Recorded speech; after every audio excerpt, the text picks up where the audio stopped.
Alright, so here we go. This is what we've got so far. We modeled this in the last video, and we are now going to move on and do some texturing of this, and we'll eventually end up with a render.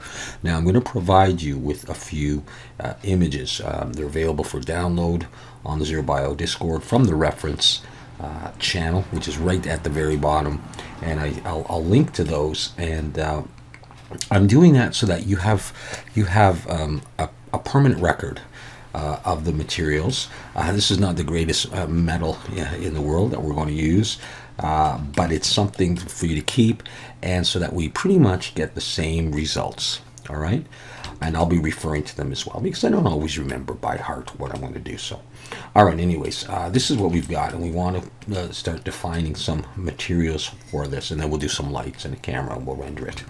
Okay, so here's what we've got. We've got two main body parts, that part and that part. All right, and what I need to do sometimes is I go back and forth and I look at the render to remember what we want. So we want some black here and some black there. This is a darker metal. Same thing with this, the handle, and lighter metal, and also some dark and an emission. So let's go ahead and do that. So we've got one piece here, but we want two materials. So let's come in to the materials. That's the world tab over here. I'm going to click new, and I'm going to write black, and I'm going to click the plus because we want another material, new, and I'm going to write metal dark, and then I'm going to have metal light. I'd rather have that than say, instead of saying dark metal and light metal and then there's further apart in the stack. We'll do it this way. I don't know if that makes sense. So let's just click on that. Let's come in here into edit mode and press 3 for face selection and select that bottom face right there. Now what I'm going to do is I want to expand my selection to encompass all of this base part. So I'm going to hit the Control and plus, and keep hitting Control and plus. I'm going to move Control and plus, and that's it. Now you may have slightly different edge loops on yours, and so you may have to Control plus. By the way, you can hit Control minus to go back, Control plus. And with the black selected, I'm going to press Assign. And then I'm going to press, with that still selected, I'm going to press Control I, and that's going to invert the selection. That will select everything else. I'm going to come to Metal Dark and Assign. I'm going to press Alt A. So we're done. Now, if I come to Metal Dark and I press Select, it'll show that. If I go to the black and I go Select, it'll show that, deselect. So we've at least said what materials we want on there. Now I'm going to come to this one. And I think the easiest way to do this is to go into edit mode, deselect everything, in face selection number 3, Shift Alt and click here. And I'm going to come up one more, Control plus, and then I'm going to invert the selection, Control I.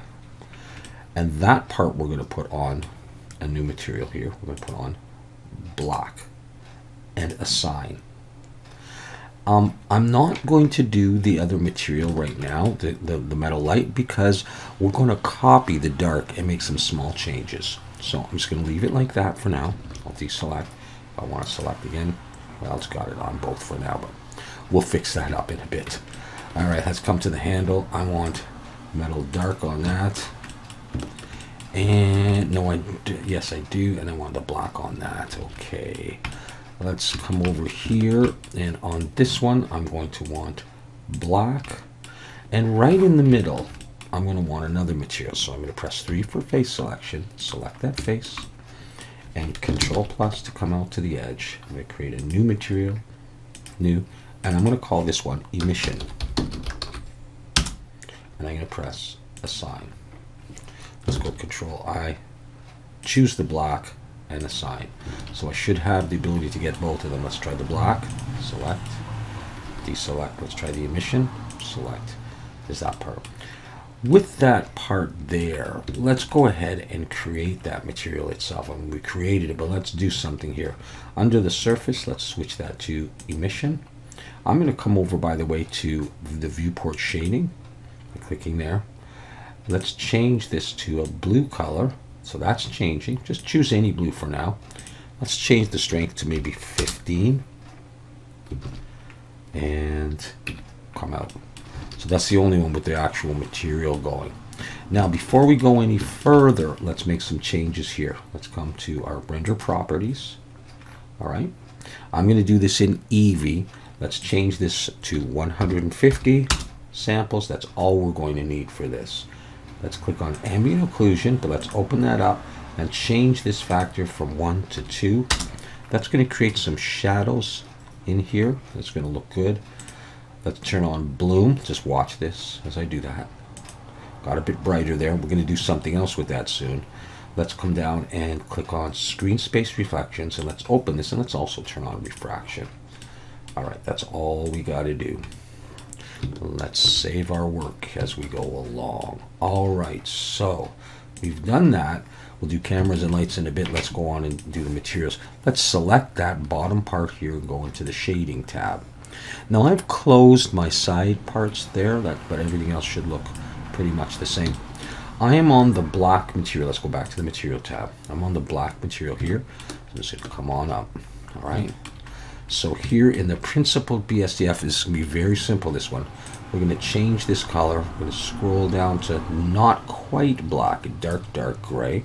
We're gonna do that, and I'm gonna drop the roughness down to maybe we'll try 0.35. And that's all I'm going to do for this. It's sort of a black plastic. I'm not going to put noise or anything in it. I'm just going to do that. And you can see that this part has also got it. And that's fine. And this part has got it. So that's great. I'm going to click on here again. I'm not going to change this to metal dark there. I'm going to come over here to the metal dark. And we're going to start building this. Now, this is where we're going to start using our references. So find your metal dark image. All right, it's just a screenshot I took, and this is what we're going to create. All right, you can see we've got a principled BSDF, our material output. We make a couple of changes here, not much, but we're going to do this. So we're just going to start laying it down. It's actually very simple. To change the base color, we're going to use a color ramp, and that's going to allow us to pinch these colors in, change the color of the metal, etc., if we want to. So I'm going to go ahead and do a little bit of that. So Shift A, Converter, color ramp, or you can search for it if you don't know where it is. Color ramp. And let's just do some of this. I believe this was a little bit of a lighter gray. Now, we're not going to get the exact same results because I'm not giving you the actual hex values, but you can see I've got a light gray or a slightly dark going to a slightly lighter. So let's just try to emulate that. So it's like something like this and something like this. We'll try that. Let's pull the color into the base color. And you can see it's gone sort of a grayish color. All right, first step. Next thing, let's pull this metal all the way to 1. And let's decrease the roughness a bit. But wait a second, we're actually going to be changing the roughness. Because if I just bring that down, you can see that it's shiny all throughout. And while that's a very cool look, if this was absolutely brand new, it doesn't look that realistic, and we want more of a realistic look. So we're going to make some changes to that, like this. All right. In the roughness channel, or plugging into the roughness, we're going to have another color ramp, and it's very similar to this one, could be almost the same, and we're going to have a noise texture on there. So let's do that. So let's take this color ramp and Shift D to duplicate it, and I think the only main change is this is a little bit lighter over here. So I'm going to take that, and then we're going to add some noise. So Shift A, texture, noise. We're going to take that, and we're going to plug the color into here, and let's make some changes to these values. So I need 9, 6, 0.85. Okay, 9, 6 for the detail, 0.85 for the roughness. Let's try plugging that into the roughness and see what that does. Now it takes a little minute. It's compiling the shader. All right, let's go back to layout and have a look at this. Now this is going to depend on your lighting. So feel free to click here and cycle through the various HDRs that come in Blender to see how it influences the surface. I just want to find one that you can see. If I look at this, you see the way it's got that sort of mottled appearance. It's shiny, but it's dull. Now, if I come back to here, let's switch to that same one. Okay, it is that one. Turn it like that. Now, I'm going to pull these sliders a little bit and watch how this changes. Okay, so you got very shiny, very dull. So somewhere in there, let's play with this one. All right, so you can really change the appearance of your metal. I kind of like it there, actually.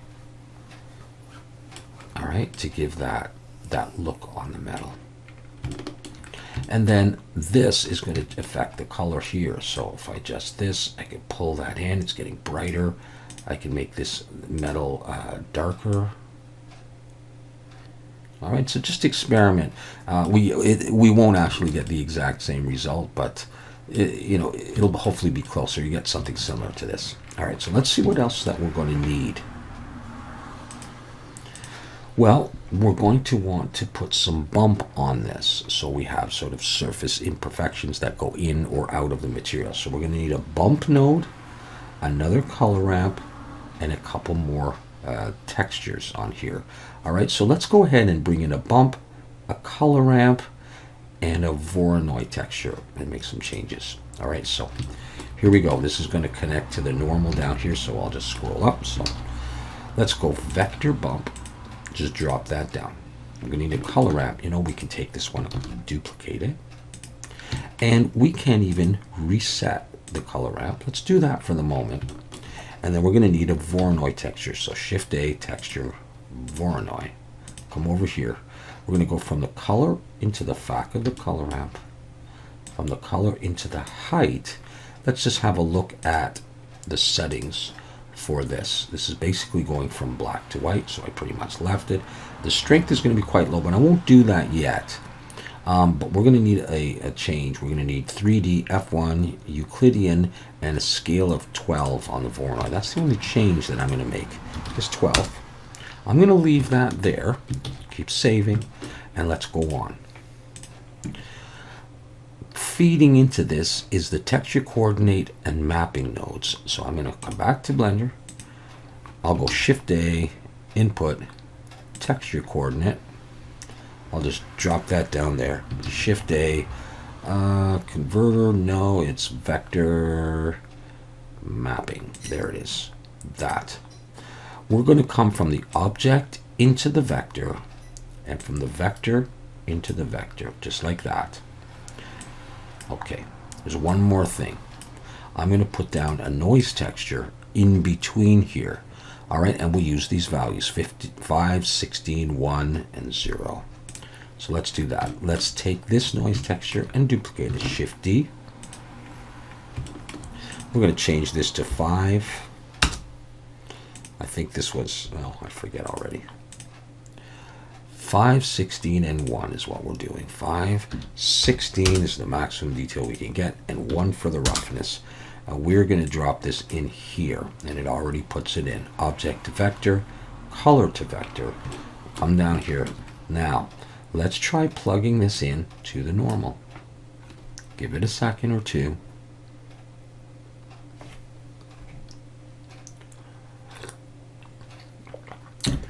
And you can see a definite change on here. It doesn't look very good at this point. So let's change the strength of this bump. Let's change it to 0.05. 0.05. And now we have this very fine look to this. Now let's switch over to layout. Now again, it really depends on the lighting.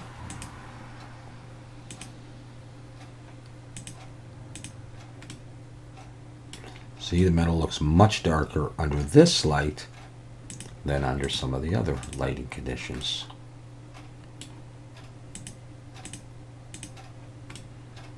All right. So that's the basic effect that we're going for. Let's come back here and let's just, on this very top one here, yeah, I think I'll leave it like that. That's good enough for the time being. Let's select everything, Control C, come over here, create a new material. I gotta press new.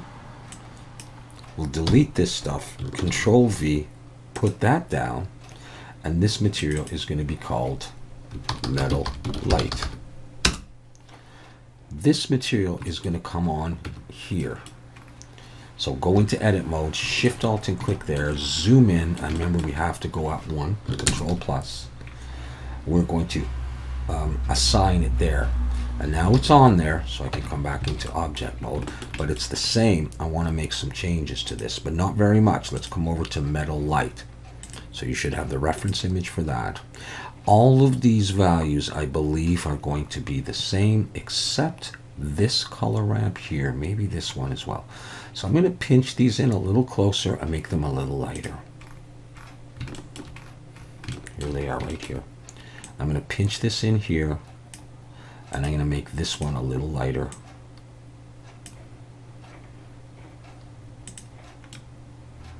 Now we have a difference in our color.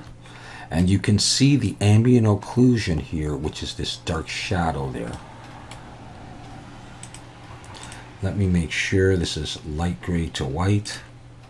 And on the shading here, that's good enough. Okay? So we still get that mottled appearance and that bump on there. We'll save that. And because we put dark, we chose dark for this, we've got it there.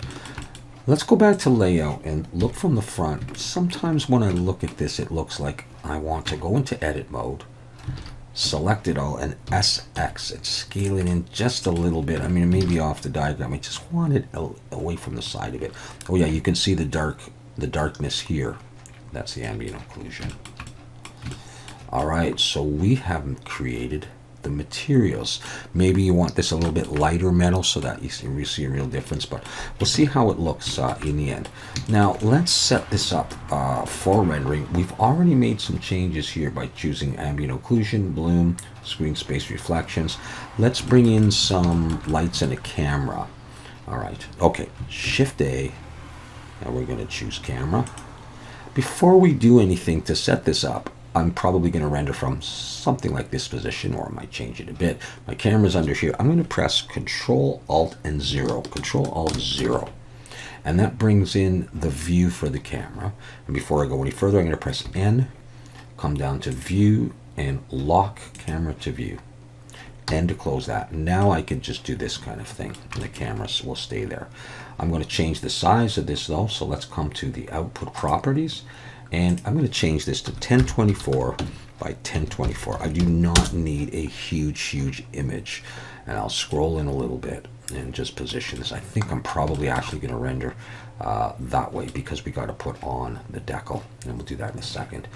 The other thing is I'm going to change the percent to 80%. So when I do some test renders, it fits on my monitor and I can see the whole thing. I don't need a huge render for tests. Okay, let's save. Let's press 0 to go out of camera mode. There's one more thing we need to add other than lights, which we'll do in just a second actually, is the text. And you know, in order to see that well, we do need lights. So to just do one thing or the other. I provided you that text just so that you can do the exact same thing as me if you don't feel like making your own. All right, and we've got this information right here for the text. Okay, and let's have a look at a previous render. So here's the text, EMC 12F, whatever, danger. So something like that, and I want to put it on this side. Okay, so let's press 3 and look from the side and go into edit mode on this one right here. And I'm going to press 1 for vertex selection, and I'm going to select a vertex that's right around in the middle, so somewhere there. I'm going to press Shift S and then cursor to selected. Go back into object mode. That just brings the 3D cursor there, so when I bring my text in, it's close to where I want it. Okay, press 3 to look from the side, zoom into however close you want. Let's get that text. Shift A, image. Now I'm going to bring it in as images as planes, and you need to have that enabled. It's a Blender add-on, it's free. You just go up to Edit, Preferences, look for add-ons, and choose images. See? Images as planes. Make sure that's checked.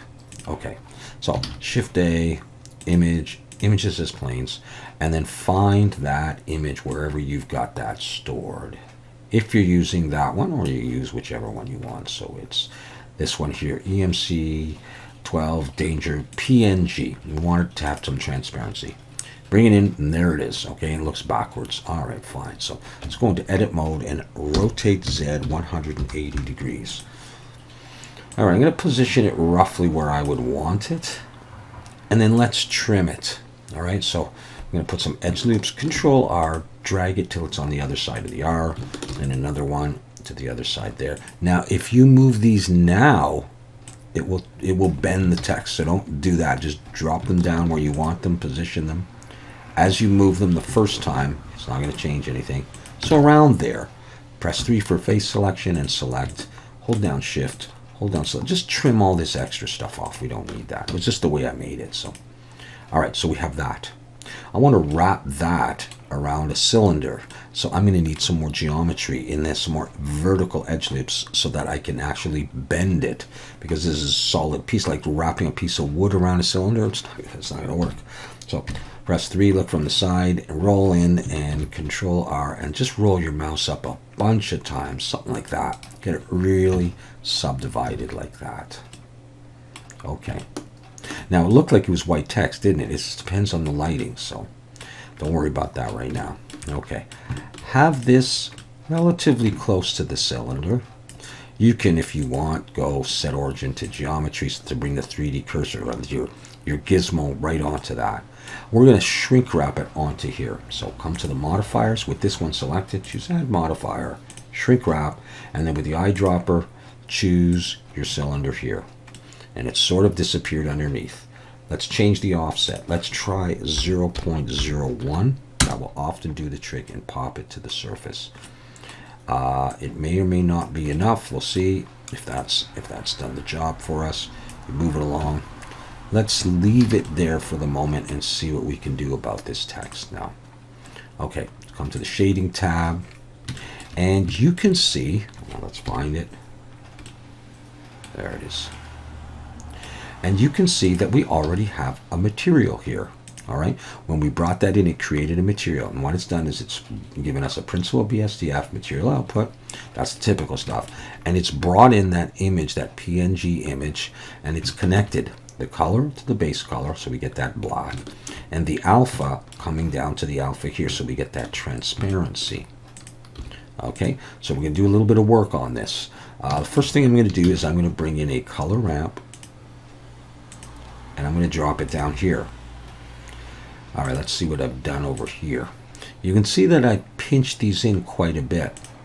Watch it, and we'll see if there's any difference when I start moving this black. It may get more intense, and especially when I move this in here and sharpen up that text. So I'm just going to do it to there. That's fine. I can see all of the letters. Maybe that's a better vantage point right from there. All right, cool. Save. One more thing, we are going to add a bump, and to sort of try to give the impression that it's indented text. You can see the bump is going to go into the normal, but we're going to take the alpha and we're going to plug it into the height. We're going to use a value of about let's look at that, 0.375. So let's try that. Let's go Shift A, vector bump. Let's just bring it down here. Let's grab it, not that. Let's grab this, G, just pull it down. All right, let's take the alpha into the height. Make sure you're going into the right one. Let's change this to 0.375. And let's plug this into the normal. Now, I don't know how well you can see this, but you're starting to get some effect here. But it looks a little bit like it's poking out. I'm going to press invert or switch to invert, and it should look like it's embedded a little bit. I mean, it's about the best we can do. Now from here you can experiment with the color ramp, and let's see if we can tell that there's any change. By doing this, you can sometimes exaggerate the effect. Now watch, if I go past the black, it flips over to the white color. All right, you may not see much, it's subtle, but that's what we wanted. So we've got black text on sort of darkish darkish metal. But again, this is going to depend on the lighting, because again, it's an illusion. It's not really indented. And of course, when things are indented, its raised and lowered edges receive more or less light. I'm going to Shift C to bring the 3D cursor right back to the middle. I don't need that anymore. I'm going to save. Everything is going well. Let's start lighting this thing. I want to use 3 lights, and then I'm going to show you a cool trick. So I'm going to press Shift A, light, area light, and I'm going to look from the side, and I'm going to press G, pull it up, R to rotate, face it, S to scale, make it a bit bigger. I press 7. I'm going to look down from the top, and I'm going to rotate it again. So it's pointing at it from the side, and that's probably good enough.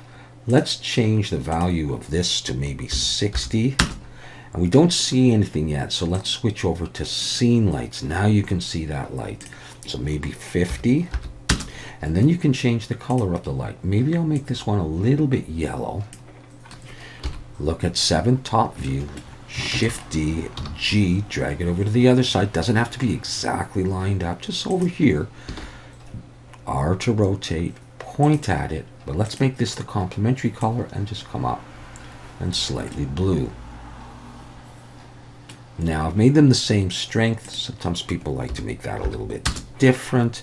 You don't really see much yet, but let's not worry about that because we're going to do an effect in a minute. And then finally, let's take this Shift-D, G, pull it to the back, R to rotate, point at it. Now, this one can be pretty important. Let's change that to 30. I'm going to make this more of a whitish color.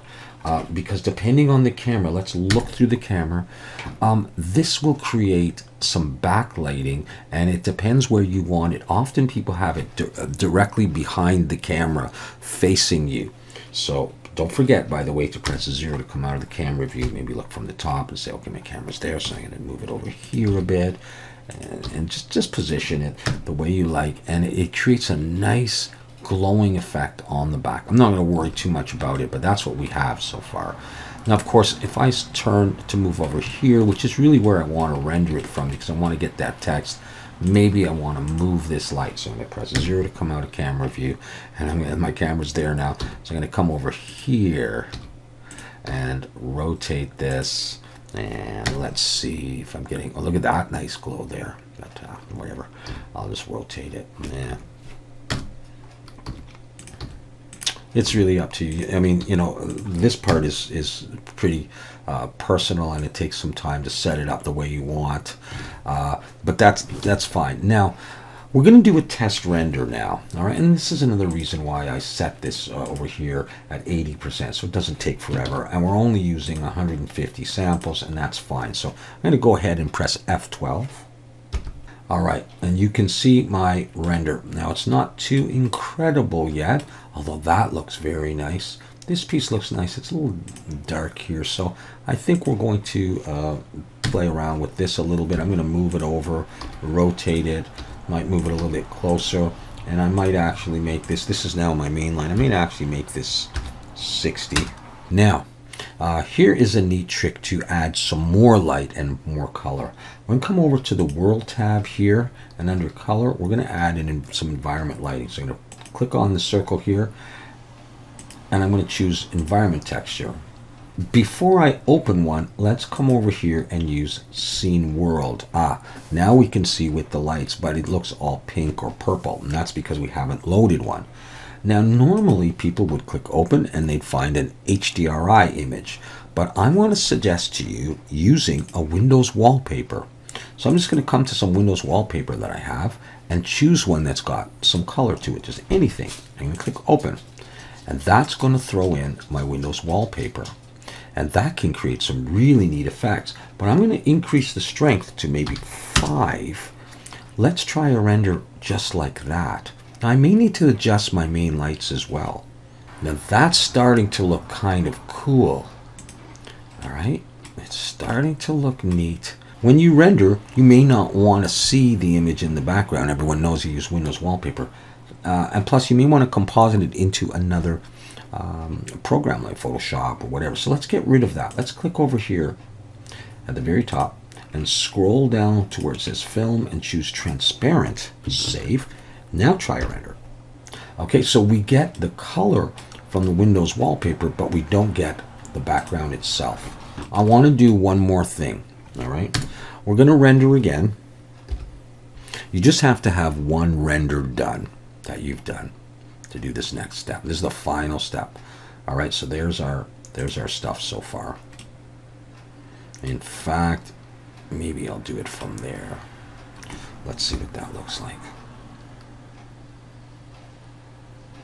I mean, you can play for a while.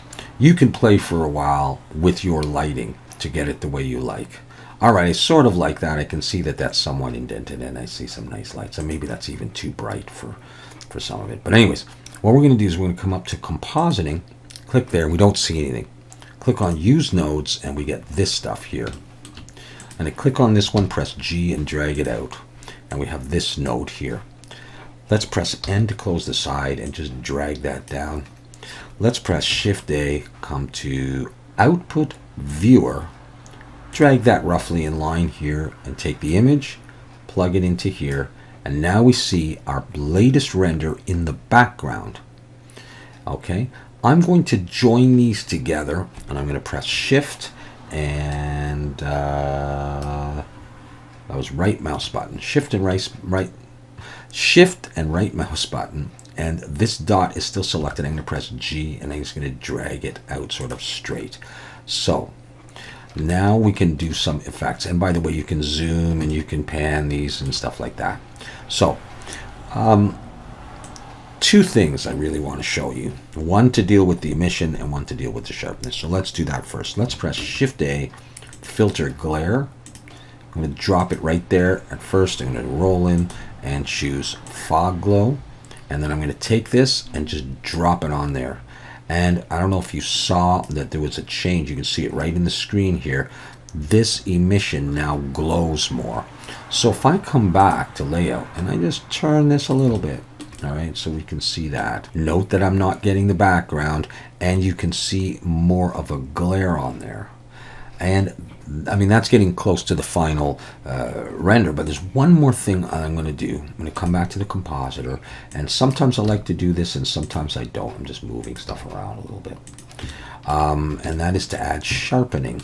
So right in here. So Shift-A, filter, drop it down. It starts out as soften. I'm going to change this to sharpen, and then just be careful here. Do something like 0.3 at first. All right, and then watch the image as I drop it on the line. That's the benefit of being able to see it in here. I'm just going to drop it right there and watch it. It got a little sharper, more sharp. Did I say that right? But that's too much. So try let's try 0.03. It's very subtle sometimes. Let's try 0.05. That may be too much, but sometimes that can really improve the render. I mean, of course you could sharpen it in another program, but sometimes it looks good right here. So let's save that. Let's try another render right from there. It'll do it, and then it'll apply the compositing. So there might be a little pause there. I don't know if you noticed that. However, the glare is looking a little bit too sharp, so you can adjust those values. So let me just now try maybe a slightly different angle. There you go. That is the final result. The last thing I would suggest to you is come back to the environment, open, not there, and try a different Windows wallpaper. I will do one more. I'll do this one. Now I'll do this one, and just see what it looks like. That's not going to look good with the metal, but I'll do a test render. You may have to adjust the strength as well. You could, of course, rotate them around. You can do lots of different things, but I'll do one more. This one. All right, let's try just a different strength. No one will know you're using a Windows wallpaper, but they'll go, wow, you got some really neat lighting on there. You must have had a pink light there and a blue and this and that. But you and I will know. All right, that's going to be it for now. So hope that was interesting to you. Thank you very much for watching, and we'll see you next time.